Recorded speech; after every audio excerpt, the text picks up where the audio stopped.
He rocked up to one of our events. Okay, mad. And I think he joined Lit Creative Crew. Is it? The Okay. creative community. So. There's that as well. So yeah, how's that been? Because like that was just literally you and Maynard, right? Yeah. A couple. Yeah. And then I see like 50 people in the park. Yeah. Like you guys doing walks and stuff, like works and stuff. Like, how did you not do that? Like, That's a good question, man. It's cold. Like. So with Lit Creative Crew, I actually started off as a group chat. That's it. Which we Why actually, am I not in the chat then? What happened? Well, it's for videographers. But to be fair, bro, actually, thank you so much, bro. Been a washing them. That's all good. That's all good. Yeah. But no, group chat, yeah.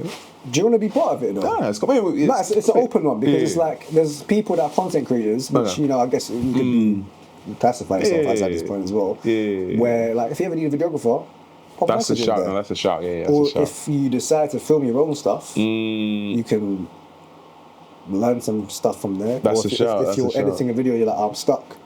That's what the group chat. Like a knowledge base, also community. Yeah, exactly. Oh, that's a good way to describe it. Knowledge base as well as a community. Is it? So, Lit Creative Crew, Kanin Films, are they separate things or do they like converge? That's a good question.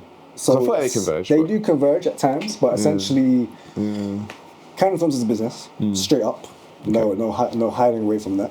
Lit Creative Crew is more about like the community side of things and actually like creating something where people can grow creatively, as vague as it sounds. But that could be like through helping each other out. Like, what lens do you recommend for this? Or like, what camera should I get for this?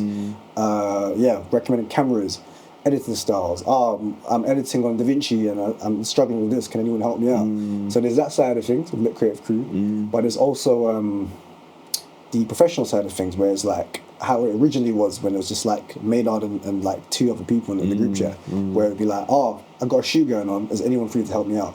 So there's the professional side of Lit Creative Crew too, which I'd like to think we try to, help out. That makes sense. So yeah, that's the difference between Kanin Films and Lit Creative Crew. And like all the things you guys feel like I'm interviewing now, this is crazy. But it's so many questions. Like it's mad that the roles are reversed, but no, like, cause like let's say if I keep come back to like Leon Thomas here, like that's just mad, like, cause like this is a very grassroots thing that's very organically started, and it's like now you're dealing with like serious entities, like so even like that, for example, like what's that moment like for you where this idea you had, Rice Films, very humble start, now you got your own space, and now you're dealing with like big like mega stars. Like in those moments, what does that feel like?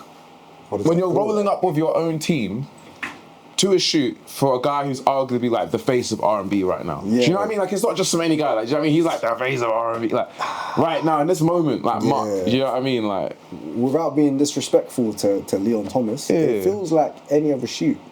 Got it. No, I feel you, because it's the mindset of got it. Where it's like we see it as work, not in a way where it's like we don't care about it, but more so like we treat it with the same amount of respect as we would with anyone else, with a lesser name, for example. So that's how I see it. Yeah. But what about for yourself though, man? Like how's the progression from like when we first met? Was it Barbican, Test Shoot, and now you're doing up Afro Nation, Can Lions. How's that been for you? You know what? Like, I think you just have to keep finding the fun in it. Yeah. So it's two things. One, like, I think people like me and you were like purists in the sense that it's like we want to master our crafts. Like I think naturally, not of anyone, because I don't generalize, but like there's always that sense of I want to prove that like I deserve to be here, and I want to prove my worth. I want to prove that I'm good enough. The next man who's in him, I want to prove I'm as good as them, if not better. But then then it gets to a point, I think I was thinking about this morning actually.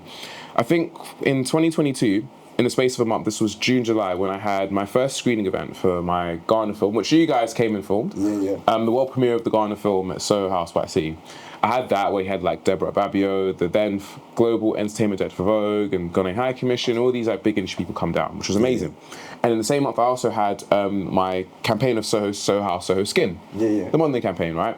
I think that was a real moment, like a shift in mindset where I went from very much I want to master these things and I want to become as good as I can, but I always had that chip on my shoulder of like, but I still want to prove myself. Whereas when that moment happened, it's like, no, like, it really becomes a thing of it's you versus you. Now, you hear that all the time, people that like ascend, but it's like, that's where that shift really started happening for me. And I think so when you ask it now, for example, the back-to-backs of like the last 2 months of South by Southwest to Can Lion to Afro Nation to doing the symposium at LSE, right? Like, I think it's always trying to think about like, what am I learning? How am I growing?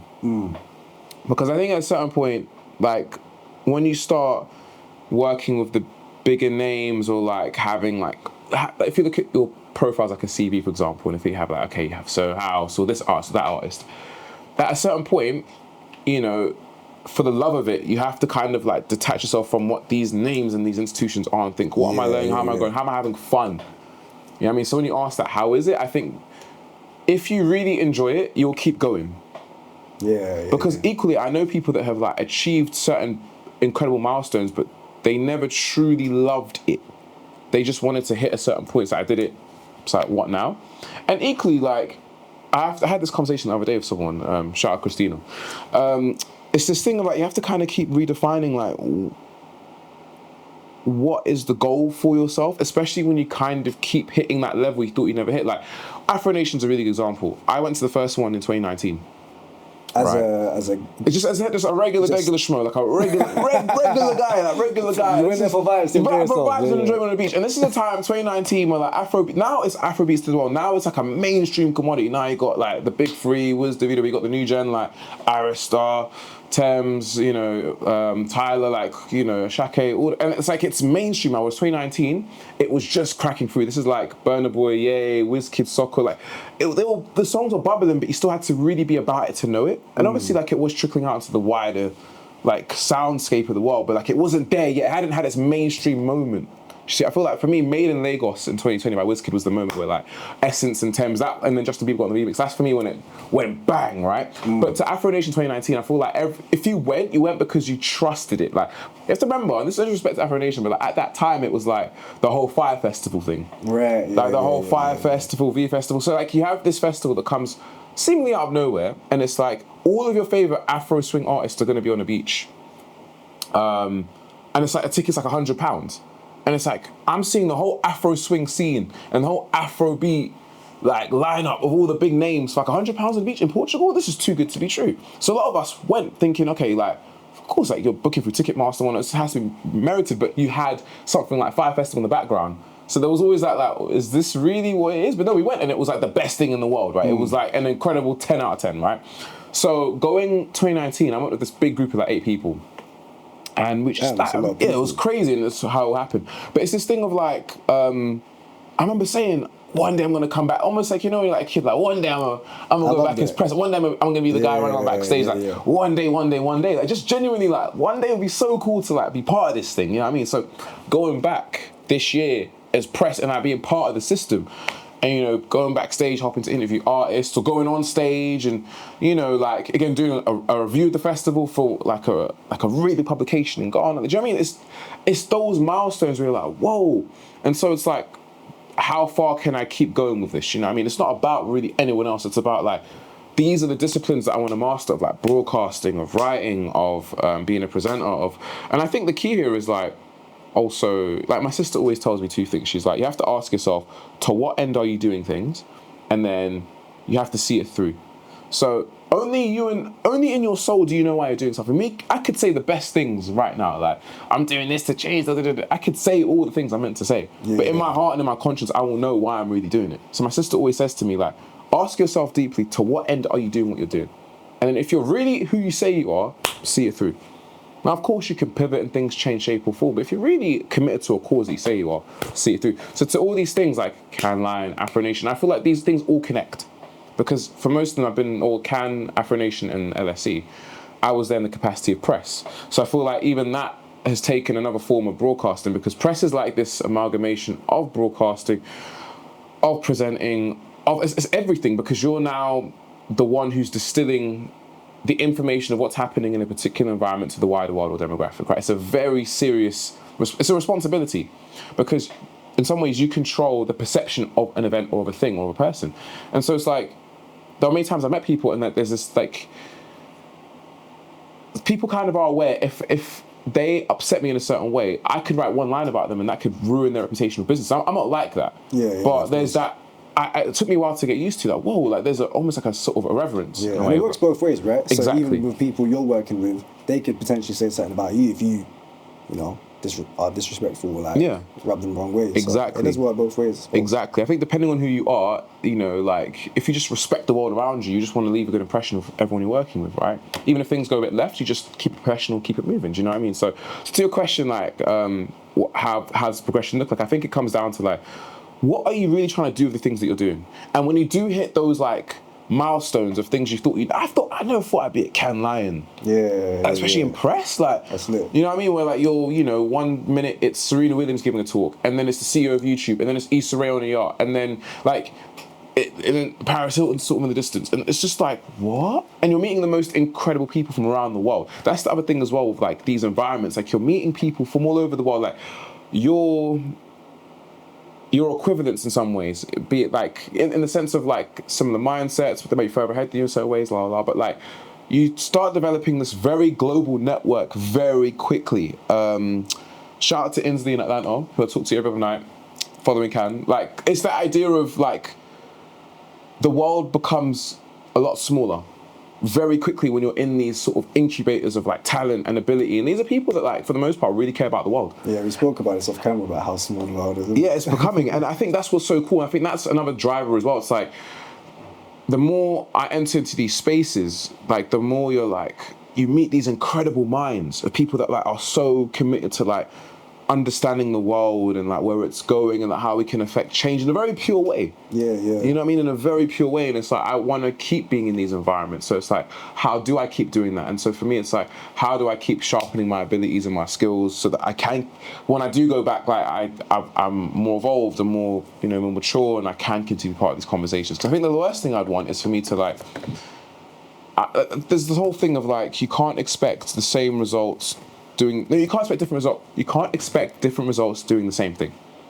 Yeah, there's a quote, right, where it goes something like, doing the same thing, expecting a different result, doing the same thing is insanity. Like, insanity. Yeah. One. So for me, it's like I wouldn't want to like go back to these environments year on year in the same capacity. For me, it's like, I'm gonna go back. How do I up the ante? How do I keep progressing so that I keep growing and that I keep learning and that I'm of more value to this thing in of itself, do you know what I mean? So it's very much all rooted, the short answer to everything you're saying is very all rooted in like self-development. Like how do I just keep getting better at these things? Like how do I, you know, and I think that's like an endless journey. Do you have any mentors?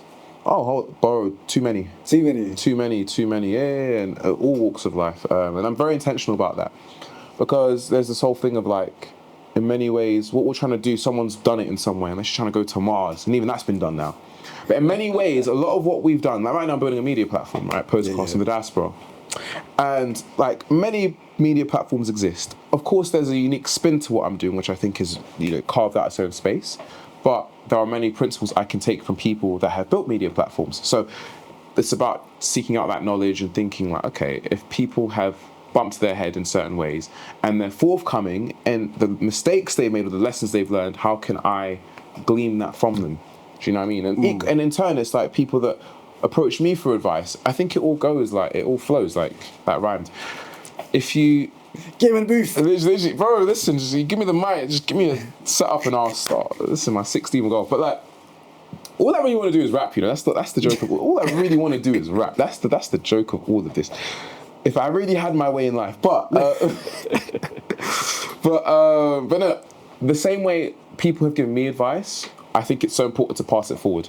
Yeah, no, because I think I look at the world like that. It's just karma. It's just if you only receive when you give, so that when you stop giving, you stop receiving. That's just how I see the world.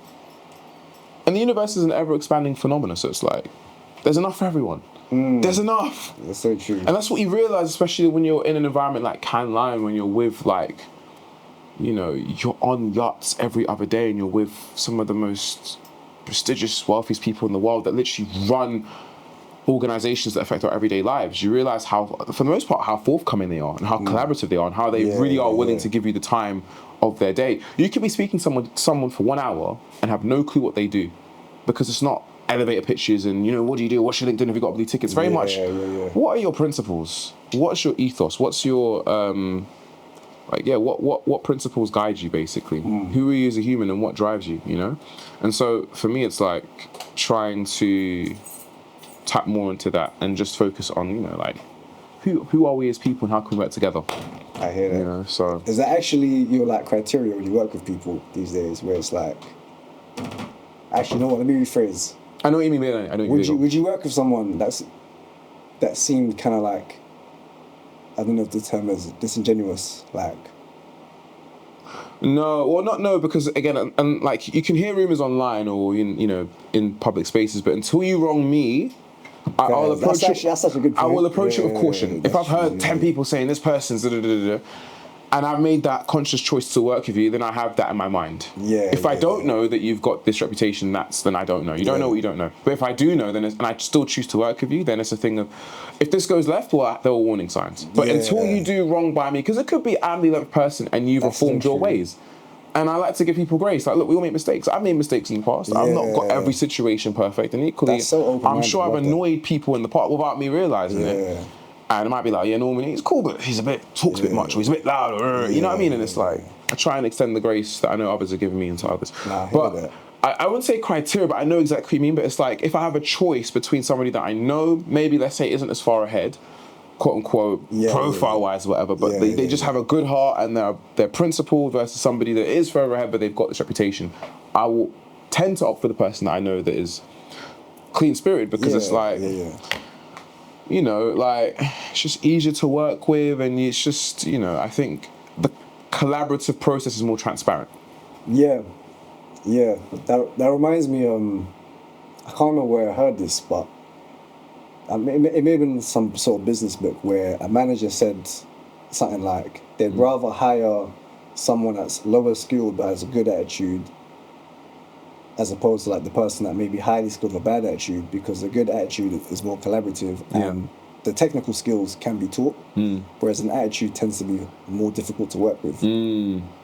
100%. It's all attitude, I think. And I think for guys like me and you, like, again, we met in 2018, thereabouts. So we're just still very much grassroots. That's what I'm saying. Our knees aren't what they used to be. No, speak for yourself. My knees are good, man. No, listen. As the kids would say, don't cap, man. Don't cap. Don't come with that cap.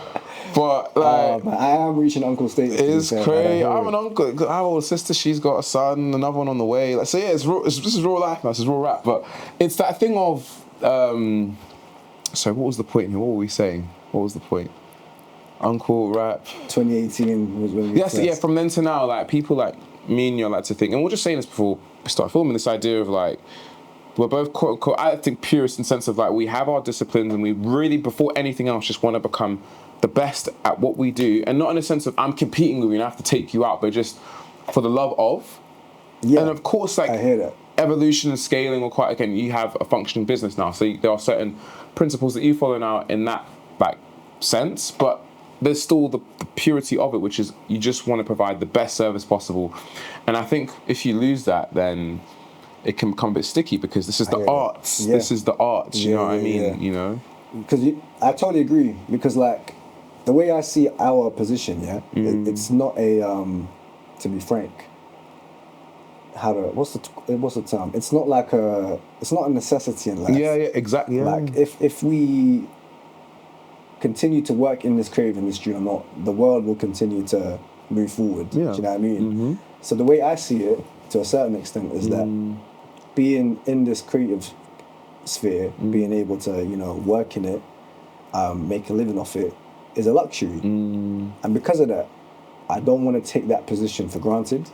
So you know, when probably you think a similar way, it sounds like you do, where it's like, when we're in these kind of spaces or get these certain jobs, it's like, I'm very grateful for this. I got to show up. Yeah, I have to do the best I can, because like, absolute best. You know, this is not a necessity in life.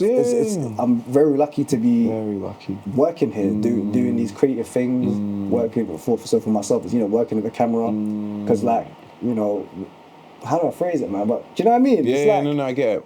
The world will go on whether I do this work creatively or not. Like, lives are not saved.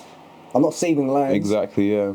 At least not physically. Yeah, do you know what I mean? Like, so the way I see it is that doing this kind of, being in this position and just doing the best I can, like you said, not competing against anyone, but just being like, I want to show that I'm grateful for being in this position, and the way I can do that is by having the best attitude I can and working as hard as I can. That's 100%. And I think just the innocence towards it as well, because I feel like with anything in life, the more you do it, you become jaded by the reality of if you do something enough time, anything, if you go to a certain theme park or fun fair enough times, like, oh, well, I've done it. But like trying to find ways to keep the excitement, especially for guys like us 100%. That have been doing this for as long as you've been doing it. No, by no means that we've still got a long ways to go, but it's like, how do you keep that excitement, that energy, that child, like, from when we first started, where like you're invited to your first shoot, for example, you hold a microphone. I remember the first time I got to do like a televised broadcast with Ben Televisions, right? Tudor Rose, this was 2019.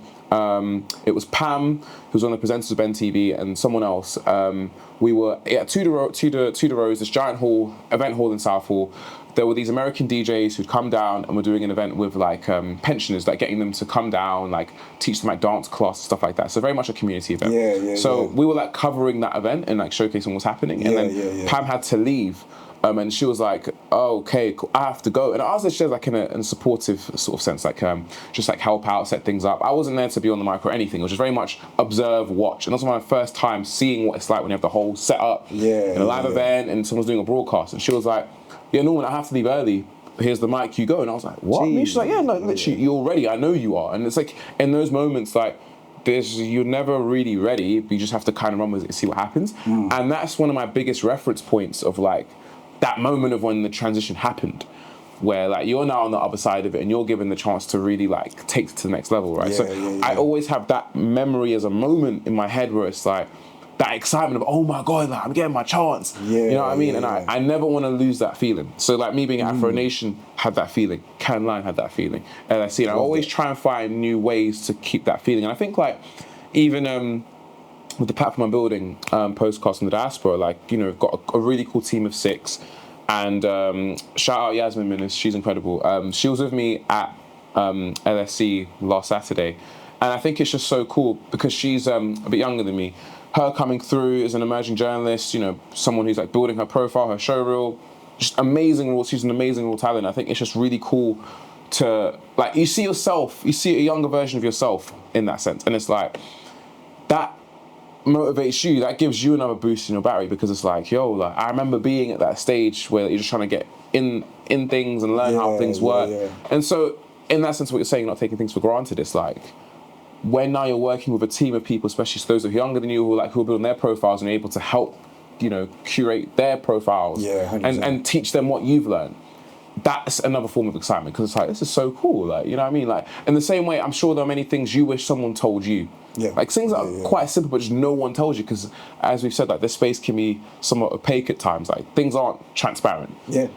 Ironically, though, we're in the online era where there's, you know, so many pages and so many communities. A lot of things actually kind of just go under the carpet. And so unless someone tells you directly this is how it works, you might not know you need an electronic press kit or a show reel or this, or, you know what I mean? There's just certain things you need that someone might not tell you unless you're looking in the right place.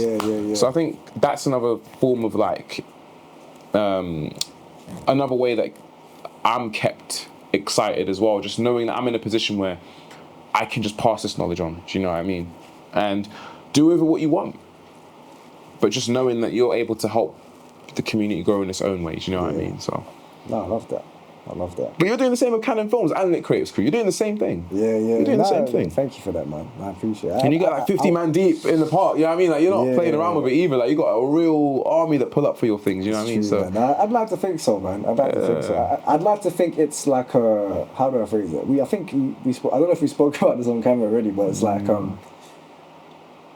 you just put good energy into the world, right? So we genuinely, with Lit Creative Crew, we really want to try be helpful with it.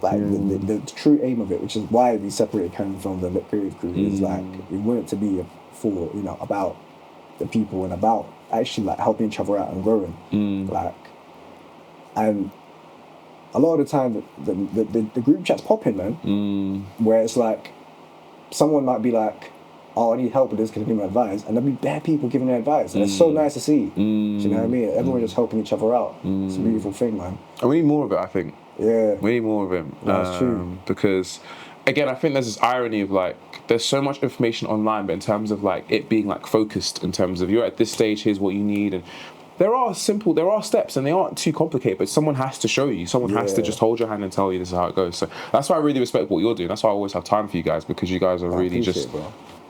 you know what I mean? So, in the same way, I feel like the minute you stop passing the gems back is when you'll stop receiving gems. Well, this is it as well, right? Even though like we're talking about how much we've progressed, we still have there's a whole universe out there. You know what I mean? It's so like far to go still. Yeah. You know what I mean? You really, and that's something like this last 2 months between Canline and Afrodation and LSC has shown me. It's like cool. You just kind of hit a new level, but you realize, oh my god, like there's so much I don't know, and that's humble. I think you can take it one of two ways. Either it's like, yeah, I've arrived, nothing left to learn, or it's like, okay, I arrived at a new level. I've got so much to learn. I think I'm on that side of the coin of like, literally, there is so much to learn. Yeah. I need to just keep my head down and just keep learning, man. Because I really want to master these things. Just for me, I want to become the best. I want to like become as sharp as I can. You know what I mean? This is it. That's literally my philosophy as well. Just literally just being as sharp as I can in this position that I'm in with my craft, with my craft, man. Yeah. You know what I mean? Do you still work full time doing something? Yeah, I do. How do you find that balance? It's it must be exhausting, like one assumes. Yeah, no, it is, and I think like the world we're in now, like more people than you'd expect do the whole juggling, balancing act thing. No, it's very, very, very common. But the short answer is like I think it's just finding time. Yeah. And it works for you, which is important. Yeah, like, because this is the thing, like, if your heart's not in this, if your heart's not in this, then we're here on a Sunday. Yep, yeah, forget that part. We're on a Sunday at 2 p.m. Yeah, talking my boys, I had to introduce you to Ali and Jamal, they're just next door as well. Is it? Cool, no, for sure. They manage, I'm going to butcher their business, but they do like personal branding, social media, stuff like that. Yeah. Good peoples as well. On a Sunday as well. We're all here on a Sunday. Ray's here. Do you know what I mean? Where he is right now. Yeah, Sharon, I think you said. Sharon. Literally. So it's that thing of, like, if our hearts weren't in this, bro, I'd be at home. Yeah. You know what I mean? Because you just, free time is so short. And that's what I mean. That's why I think you really have to, the disciplines you pick or the things you invest your time in, you have to kind of know what end you're doing. Otherwise, like you'll just, it will phase out because like we're getting older. Like we haven't got as much. I met you when we were like maybe like what 23, 22, around then 24, 23. That's crazy to say, man. Yeah, early 20s. Yeah. So like, you just physically have less energy than you did. Yeah. And I look back to when 2018, I won Fashion for Africa. Every Saturday I'd be doing castings or test shoots. This was without fail. So good. Every Saturday and Sunday, it's shout out Raz, Arif, Shelby, just certain people I would see without fail every Saturday and every Sunday. And it's like, I look back, where the hell did I have that energy? But it's the curiosity of this is such a cool space and I've got 48 hours free. And these things are happening, and these things really intrigue me. Like, let me just run with it and see what I can do. So that's that really, man. But yeah. I love that, bro. I love that. What you say, Ray? Gee, man's got flowers. Who else is here? Huh? Hold on. Is it date night, date afternoon, or is it just? The dealer's coming through, and she always buys me a gift. It's like a thing she does. Yeah. Oh, okay. So I was just looking around Tesco. What can I get her? Oh, bless. Yeah. Fairs. That's nice. But this colour's like a friend colour, right? Red is the... I love you. I think so. I think that's tame. That's quite a tame colour. I don't know much about flowers. Yeah. I don't know much about flowers, but you know what? I got the inspo from you to start buying people flowers more, man. Because no, it's actually such a. Well, how many times have you seen me buy flowers? You bought flowers for Maynard. Yeah, because Maynard lent us hey, say this on camera, please. Are you down for that? Hang on, let me get dressed. I hear that. Yeah, that's why I got a cap on as well. We're talking about buying friends flowers right now. So Come on, Ray, jump in. So basically, I took the seat and everything. I love it. Go for it. What's up for coffee? Do you want a drink, buddy? No, I'm cool. Thank you. I really feel like in this country, like if you do want to get someone like a gesture, like to say thank you, wine is like the go-to thing. But I feel like we need to unnormalize that. Flowers are nice. Confectionery goods. I don't know. Anything? Do you have any suggestions? Yeah, I mean, I got a sweet tooth, so Haribo always do it for me. Haribo and or Skittles and stroke or. So like, I'm a real confectionery guy. So yeah, like choco, sweet. So you can't go wrong with those. So I feel like those are good default treats. Flowers, I think the color depends, because if you give someone red flowers, they'll be like, "Are you moving to me? Are you proposing to me?" That's good to know. And that can be depending on the person. That's either cute or it's like, get away from me. I have to block you now because I don't see you in that way. Yeah. So it depends on who you're giving it to and in the context of a relationship. But I think sweets are always Okay. You're sweet, here's some sweets. And they're cheap. Yeah, and they're cheap, exactly. They're cheap. So there's no real L's there. But yeah. And it's not like man could have said like chocolate box. Yeah. You went straight for like Skittles. Yeah, no, those two are mine. Yeah, man, that's my good right there. But yeah. There we go. Is that good? You got a little soundbite there? I love that, yeah. Cool. Yeah, that good. There you go. All right. I'm out. All right, he's out. And he's out. And I'm back in. He's back in. I've been way too active recently. I'm trying to just be more still. That's my big thing now. Like, balance is everything, right? Okay. I love that. You're trying to ease off the accelerator. Oh yeah, like even just like between doing South by Southwest, Can, Afro Nation, LSE, the sweep of events, like literally have all been life changing for many reasons. Like it's been a life changing 2 months, and I'm not saying that. Like I really mean that. I haven't had time to reflect because it's all come in succession. Like every 2 weeks, it's just something crazy. I've literally been out the country a bunch of times recently, right? So I love that though, man. That's so good to hear. So no, I appreciate that, and I think like because of that, like even South by Southwest, which was the first of the events, which was in June, early June, I think, or late May, I've forgotten which. I haven't even had time to reflect on that, and that was the thing that kicked everything off. So I do want to just more than anything have time to reflect, because I feel like if you're just moving at speed so much, it's hard if you're not taking stock of what's actually going on, all these great things. Like you won't have time to take in the lessons or like think about where am I actually trying to go to at this point, or how is this all helping me evolve in the thing I'm trying to do or the person I'm becoming. So because of that, I feel like as of this moment anyway, I'm trying to I was meant to be at barbecue with my boys on Saturday, and I was just like, yesterday I was like, my social battery is on 0. Like it's on minus 1,000 right now. Like can you imagine though? When you're doing so much traveling, and then on top of the traveling, it's like work travel, and and life in between. I'm trying to, for now anyway, like really scale back. And if I am out, it's more like in these kind of intimate settings where it's just like a couple people as opposed to parties. And I'll have a good time, but social battery right now needs to sort of go back up. So man, right now, I'm just trying to, when you ask what's planned for the rest of the year, so there's a summit with Forbes I've been invited to in Atlanta. Atlanta, ATL, in the South, in ATL. I've got love for Atlanta, man. Like the people that I met in Kanin, again, Inslee, she sold it to me. So there's that, whether I'm going or not, TBC. There's a few other things as well. Postcards from the Diaspora. The hard launch of that will come later this year. It's been a long time coming. That's been in the works for a very long time. And now because we've got a really cool team of 6, there's a lot of content that exists before it's even gone live. So when it does go live, there'll be a lot of things that go live with it. So the wheel will be turning. So there's that. And then there's a few other things I've been invited to come and do press for as well over the coming months. So there's a few things, and I just think it's just taking it as it comes. But more than anything, I do want to just chill. I do want to, because I do feel very I need to chill. I've been doing quite a bit, but I feel like we all need that kind of season of relaxing. But how about you, man? How's is anything sort of over the horizon? Because you guys had a big year as well. Like, is anything you guys are? That's a good question, man. To be honest, it's just kind of refining how we deal with clients and how we manage the business. At least on the Kanin film side of things. Top of my head, that's the kind of main description of what I can say. And just kind of to be frank, going with the flow from there. Go with the flow. And that's it. That's the thing. I always get asked all the time. So what's next? What's next? And it's like, I think people. I mean, it might seem like it's very seamless. Like, oh, I have this booking, that booking. It's like it's not. Things just kind of happen, right? Yeah, exactly. So I can't. I love to say, yeah, here's the next 8 steps. I wish, but that's just not how it goes. Literally. But yeah, no, I think like,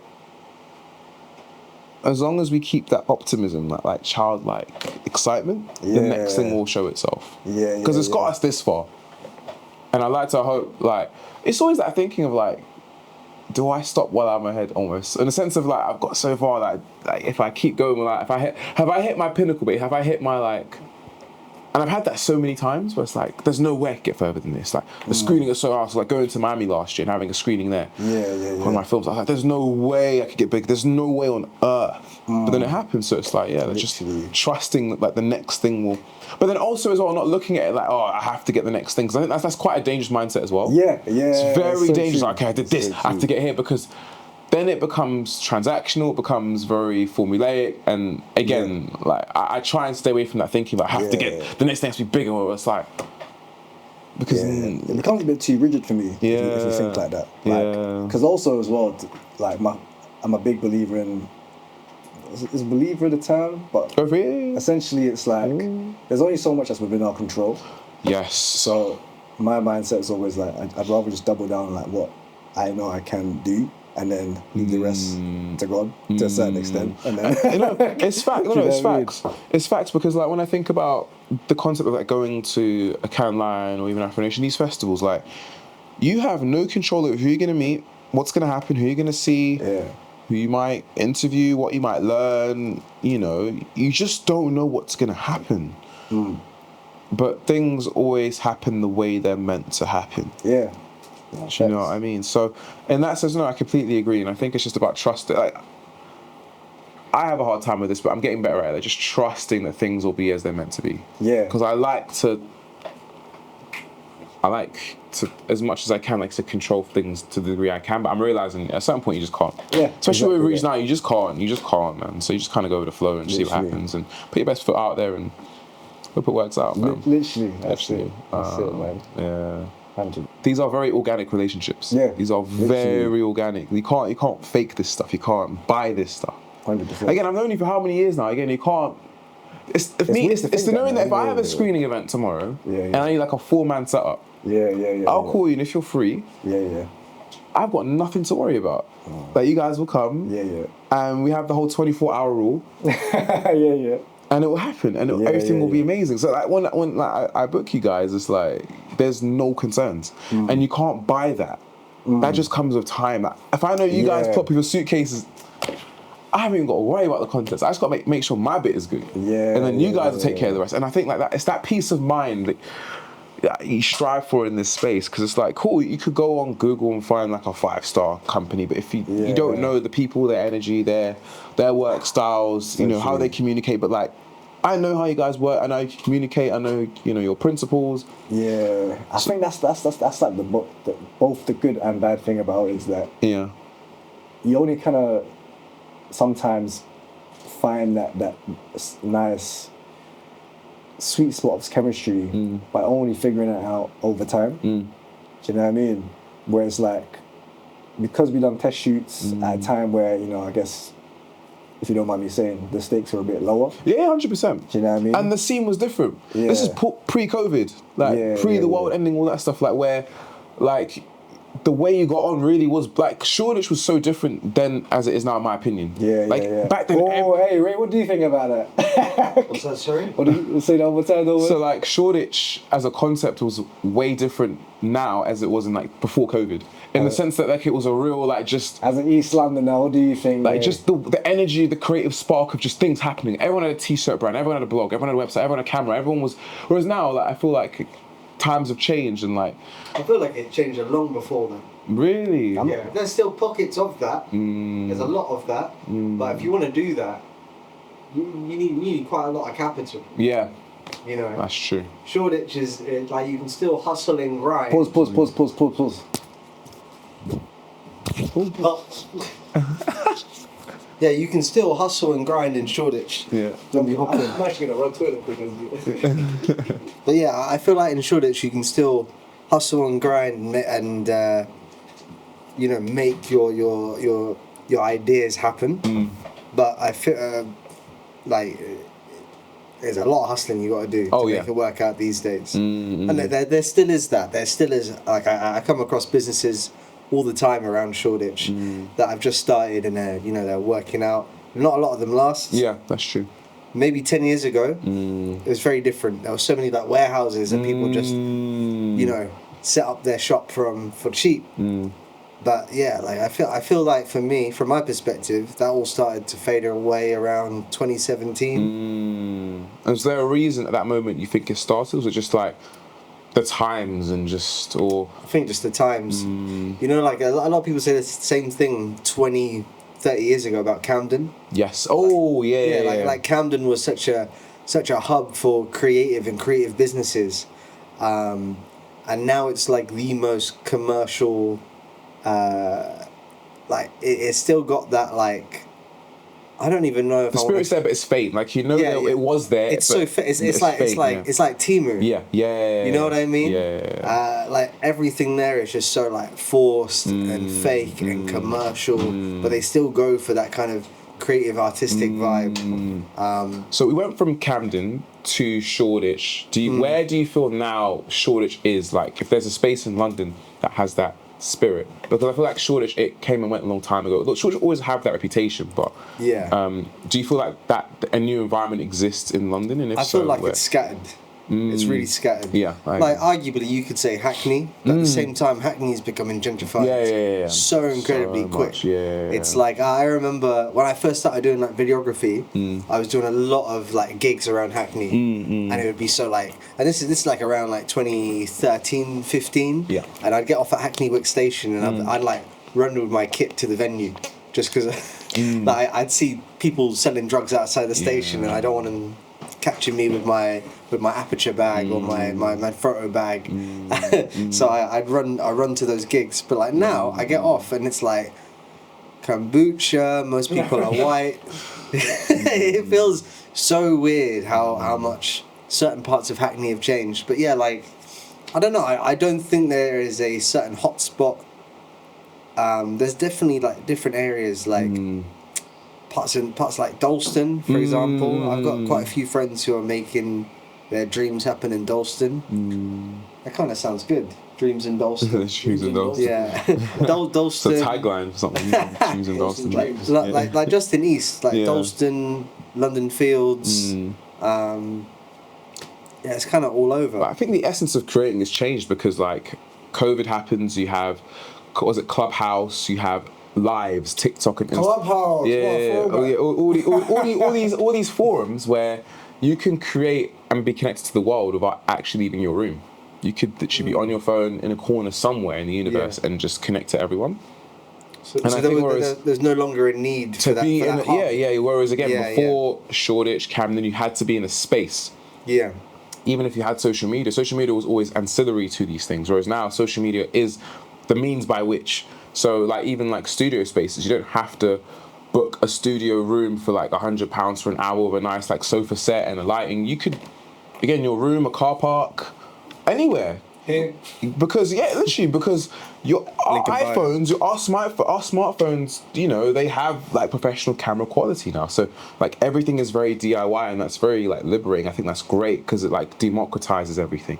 It means anyone can do it, but at the same time, it means that like you lose like the thing of quality control, that thing of like, because anyone can do it, anyone is doing it, which is a beautiful thing. But then equally, it's like, at what point do you know? Because that leads into the whole gatekeeper conversation. Now, if you talk like that, you're a gatekeeper. Everyone should have the chance to do it, but at the same time, it's like, should everyone have the chance to do it? And that's a deeper philosophical question, right? But the point being, I think when it comes to, again, creative hubs and spaces, because of, again, what the pandemic did and things like that, at one point we couldn't even be outside. We couldn't be 2-3 people in a space. That was dangerous and all those things, right? What a time. Yeah, what a time. That was only a couple of years ago. So, I think that might not change. And I mean, that's why someone like, I think, Ty, the creator, what he's doing is so like, he's pushing the envelope, right? that new album he's just dropped, what is it? Don't Tap the Glass. Like, and this whole thing of like, put your phones away. You know, what is he putting that caption? The idea that people don't dance anymore because everyone's so scared to become a meme or how they're going to be seen or what happens to me. He's like, just forget all that. Like, just dance, express yourself. These are human emotions and experiences. Let's just get back outside and get back to the music and the expression. I think like what he's doing and what like I think in his class of contemporaries like Adochi, I put those two in the same kind of bracket of like creative. What they're doing is like, I think really like drawing from the greats, because if you look at like Dochi's Glastonbury set, like a masterclass in hip hop, and like she's like sampling like Jay-Z and like Missy Elliott, and she's like but spinning it in her new stuff. What they're doing is so good because it's like they're still paying homage to the past, but they're pushing it forward and trying to bring us back to the essence of creating comes of collaboration. Don't get me wrong, we had to create in our rooms because we couldn't go outside, but like we're back outside now. In my opinion, like, what we're doing right now, like this wasn't planned. But we're just talking about things. We're just talking about what it means to create in our feelings and experiences. But that only comes from a place of, are we willing to be transparent and are we willing to just collaborate? You know what I mean? So I think like, I would love to see more of that personally. Just us going back to the essence of like being in spaces and just creating without necessarily having an end goal in mind. Because I think like the algorithm, like, so this is the thing with Kanin, right? Like there were a lot of like high-powered talks of like CMOs and, you know, chief, you know, directors of, you know, all the biggest brands from like TikTok to Meta to YouTube. And one of the reoccurring themes from a lot of these high-powered people in these organizations was that there is this sense of like algorithm fatigue. The idea of like, I think you'll agree with me on this, like, especially when COVID happened, you know, content was becoming so perfect. Everything was so like, follow the formula, the algorithm, you know, post 5 times a day, they have your grid this way. Everything was becoming so formulaic. And people are tired of that. And so, you know, being at Can Lion, you know, they're the people that are studying consumer trends and they're trying to understand as consumers, what is it that we buy into the most, or what is it we resonate with the most, or what is it we're watching the longest, or what are we engaging with the most. And it really is the authenticity. And it sounds very corny, very Disney, but like real is back in style. It really is. And it's like, that's what literally the experts are saying at Can. Like people are tired of, you know, you can tell when someone, like a clear example of product placement, or like someone is clearly being told to, so versus it being weaved more organically. You know what I mean? So I feel like, what was the point I'm trying to make here? 2 things. I think one, I'd love to see more of a return to just like being authentic, more authentic, organic hubs of creativity, which is again why I love what Kanin Films and Lit Creatives Crew stands for. Big ups. But honestly, every time. But then also, again, like, we might as well big up Occasions whilst we have Mr. Ring. I didn't know about that. Do you know about Occasions? No. Occasions, it's a collective for creatives of Asian heritage in London, and we put on events, we put on workshops, and we get a mad turnout every time, just because I feel like the community's hungry for it. Like I've got no background in event organisation, but the spirit's there. I barely push it out. I put out an event page, and we get hundreds of people turn up. That's almost crazy. Every time, consistently. I got to put up to one of these then. You should. I will for sure. Are you Asian? Oh, I am. There we go. Now it is. I am. Now I am. There we go. Ni hao. Hey. There you go. I get the what pass. he said, man. But honestly, like I think, like again, this goes back to like what Tyler the Creator's doing. It's him is one example of it. It's just like trying to really just wrestle us back into just the essence of just creating in this purest way. Which is why I love what he's doing. And I just think we need more of that, especially somewhere like London, where like London historically is known as like a creative hub in the world, but I feel like we've lost a bit of that. You know what I mean? I feel like we're not as potent as a city as we used to be. Yeah, absolutely. In that 100%. Spirit, it's there, but I feel like we're just not as potent anymore. And I feel like we need to bring that back. Yeah, I think just going back to what you say about like the reason why, for example, the influencer marketing, like the main appeal of it is these normal people. That's it. They're normal people. Like they're when we see them as consumers on our phone, we're like, oh wow, yeah, this is a normal guy going into a restaurant and bigging it up. I'm gonna go check that out. Because that's not an ad. Even though we know it's an ad. We trust it. We trust it. We trust it more. But I feel like it's getting to a point where it's so stale, where like, you know, people when I meet people who are like new to the game or like they're first building traction and they want to learn more about how to make more engaging videos. I'm quite an old school guy when it comes to filmmaking, so I will 100% try to push some of the teachings about visual storytelling that have been established over the last 100 years. Learn a little bit from Hollywood and cinema. I feel like that could benefit a lot of people with how they approach making content. But at the same time, you've got to be able to adapt. But it's not as simple as you just use one of these 15 hooks that do really well. And it's like, when people ask me, I kind of want them to ask, like, when you're filming a scene, how do you decide on lenses? Where do you know where to place lights? There's so much more nuance to those answers I can give than when they ask, what are some of the good hooks? How do you find out what trending music is? Like, they're really basic stuff, and it's like, I feel like no one cares about the sole reason for why influencer marketing started, and it's the authenticity. It's we're hearing from creators who are normal people. That's the main appeal. Yeah. And now everyone's just like, I don't know. I feel like just being fake is. People are becoming a lot more desensitized to fakeness on social media. Yeah. Because we're tired. Yeah, we're tired. And it's like, this is meant to be fun. Again, this is meant to be fun at the end of the day. Yeah. And it's not fun anymore if everything is following the same format, the same tone of speaking, the same cut shots, the same, like, it's not fun anymore. So, like, naturally people drift away and look for the next big thing or the next new thing, right? So I think that's where we're at kind of now when it comes to content, and I think that's why we're seeing a lot more like vlog type content, a lot more DIY type content, as opposed to like perfectly polished after movies. There was a time for that, but I feel like now we're seeing a lot more DIYesque, just someone with their camera doing a voiceover, like very rough edit and putting it out just to kind of preserve that. This is really from my mind to you. That seems to, when I was at Kanin, that seems to be something that people are really gravitating towards, because like you can trust it more. So the word being trust. You know, you believe in what you trust, and I think like the internet's such a scary big place. You know, misinformation's a real thing as well. Yeah. So what can we trust? And I think like now we're in that phase where people want something that when they're watching it, they feel like I can trust this. This is real. You know, so it's an interesting time. But again, I think the root of everything is just passion, man. Passion. I think like, that's what keeps you going. Otherwise, like you'll hit pinnacles or you'll just there'll be no reason to it anymore. So man. I'm loving this. Oh my god, I'm conscious of time. I know this is so cool. If you got a cut. Are you guys gonna keep going for like another 2 hours? Like, no, we'll probably cut. How long have you been rolling for? Just over an hour. Talking about actually, how long's it been? Just over an hour. Yeah. Wow. Oh my god. Wow. Get back in. Yeah, you've like glitched in and out a bunch of times. Like you've had moments where you've come in and out basically of the conversation.